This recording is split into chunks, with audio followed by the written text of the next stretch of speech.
Chapter 39. And Joseph was brought down to Egypt, and Potiphar, an officer of Pharaoh, captain of the guard, an Egyptian, bought him of the hands of the Ishmaelites which had brought him down thither. And the Lord was with Joseph, and he was a prosperous man, and he was in the house of his master the Egyptian. And his master saw that the Lord was with him, and that the Lord made all that he did to prosper in his hand, and Joseph found grace in his sight, and he served him. And he made him overseer over his house, and all that he had he put into his hand. And it came to pass from the time that he had made him overseer in his house, and over all that he had, that the Lord blessed the Egyptian's house for Joseph's sake. And the blessing of the Lord was upon all that he had in the house and in the field. And he left all that he had in Joseph's hand, and he knew not aught he had, save the bread which he did eat. And Joseph was a goodly person, and well-favored. And it came to pass after these things, that his master's wife cast her eyes upon Joseph, and she said, Lie with me. But he refused, and said unto his master's wife, Behold, my master wotteth not what is with me in the house, and he hath committed all that he hath to my hand. There is none greater in this house than I. Neither hath he kept back anything from me but thee, because thou art his wife. How then can I do this great wickedness, and sin against God?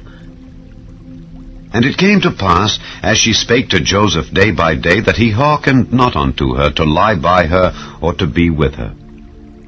And it came to pass about this time, that Joseph went into the house to do his business, and there was none of the men of the house there within. And she caught him by his garment, saying, Lie with me. And he left his garment in her hand, and fled, and got him out. And it came to pass, when she saw that he had left his garment in her hand, and was fled forth, that she called unto the men of her house, and spake unto them, saying, See, he hath brought in an Hebrew unto us to mock us. He came in unto me to lie with me, and I cried with a loud voice. And it came to pass, when he heard that I lifted up my voice and cried, that he left his garment with me, and fled, and got him out. And she laid up his garment by her, until his lord came home. And she spake unto him according to these words, saying, The Hebrew servant which thou hast brought unto us came in unto me to mock me.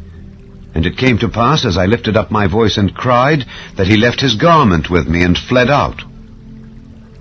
And it came to pass, when his master heard the words of his wife, which she spake unto him, saying, After this manner did thy servant to me, that his wrath was kindled. And Joseph's master took him, and put him into the prison, a place where the king's prisoners were bound, and he was there in the prison. But the Lord was with Joseph, and showed him mercy, and gave him favor in the sight of the keeper of the prison. And the keeper of the prison committed to Joseph's hand all the prisoners that were in the prison, and whatsoever they did there, he was the doer of it. The keeper of the prison looked not to anything that was under his hand, because the Lord was with him, and that which he did, the Lord made it to prosper.